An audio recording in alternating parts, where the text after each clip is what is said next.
Pemirsa, kita akan memasuki Habarang Panambayan. Dinas Kesehatan Banjarmasin kembali menggelar pelatihan penjamah makanan gasan Satuan Pelayanan Pemenuhan Gizi di Aula Kantor Dinas Kesehatan Banjarmasin, Jalan Pramuka, Banjarmasin Timur, Baisukan, Sabtu 6 Desember 2025. Pelatihan ini dirancang untuk meningkatkan keterampilan para penjamah makanan dalam memastikan setiap hidangan yang disajikan aman.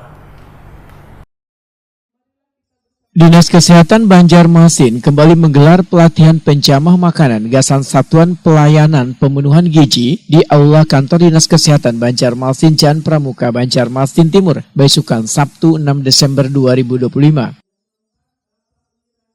Pelatihan kloter keempat dengan total peserta mencapai sekitar 1.400 orang ini merupakan bagian dari upaya Banjarmasin dalam memastikan keamanan pangan siap saji, sekaligus mendukung kelancaran program nasional makan bergizi gratis.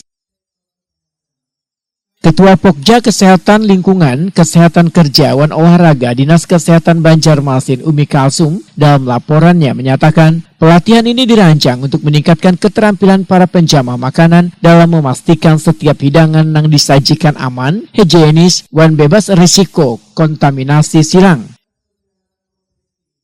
Kegiatan pelatihan 1 hari penuh Wan menghadirkan 5 narasumber dan kompeten di bidang pengelolaan pangan siap saji ini. Para peserta mendapatkan materi teknis mengenai standar kebersihan dapur, teknik penyimpanan bahan pangan yang aman, dan prosedur penyajian makanan layak konsumsi.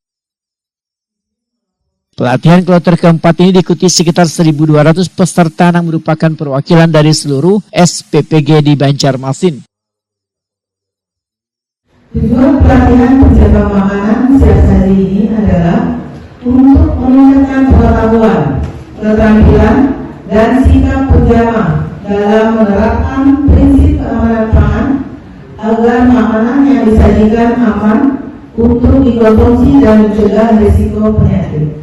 Pelatihan ini bertujuan memastikan makanan yang diolah dan disajikan higienis serta meminimalkan risiko kontaminasi silang dan penyakit bawaan makanan.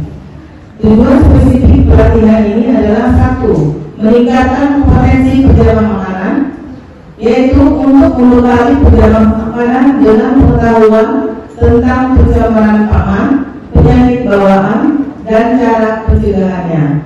Yang kedua, menerapkan praktik higienis, melatih penjamah pangan untuk menerapkan prinsip-prinsip higienis dan sanitasi di setiap tahapan pengolahan, penyimpanan, dan penyajian makanan. Yang ketiga, mengendalikan risiko kontaminasi, mengajarkan cara mengendalikan risiko kontaminasi silang melalui praktik kerja yang benar dan aman.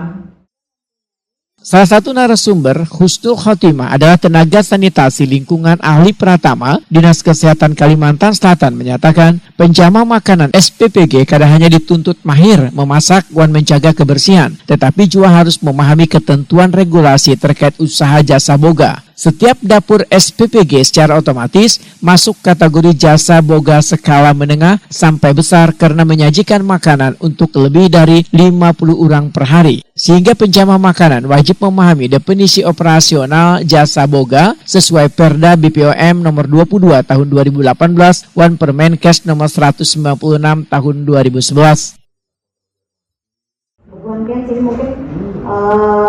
para pengusaha catering ya yang sudah terbiasa melaksanakan pesanan ya orang kawinan atau orang lainnya, nah itu adalah termasuk jasa boga atau catering. Artinya bagian mengolah di tempat, kemudian makanannya dibawa. Nah, kemudian di situ ada TPP atau tempat pengelolaan pangan tertentu. Artinya yang sementara, yang tidak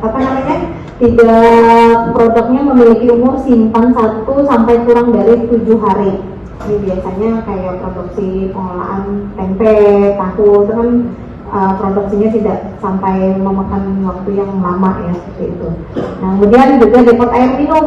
Nah, depot air minum PLT Kepala Kesehatan Banjarmasin Muhammad Ramadan, Wahitakuni Prima TV memedahkan pelatihan penjamah makanan gasan SPPG telah berjalan efektif sejak kloter pertama dan akan terus dilanjutkan hingga seluruh penjamah makanan mengikuti pelatihan. Hingga kloter keempat sudah sekitar 1.400 penjamah makanan yang ikut pelatihan, akan terus melanjutkan hingga target 1.800 penjamah makanan dari 40 SPPG terpenuhi.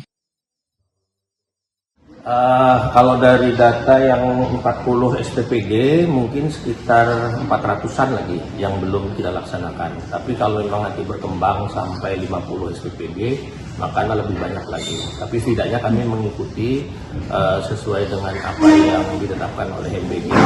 Kalau SPPG ini bertambah kan kita latih. Dan ini alhamdulillah sudah mendekati dari keseluruhan, hanya tinggal sekitar 20% dari yang sudah ada aktif PPG-nya. Nah, ini membuktikan bahwa kita menjaga kompetensi sumber daya manusia yang melaksanakan kegiatan MBG di masyarakat.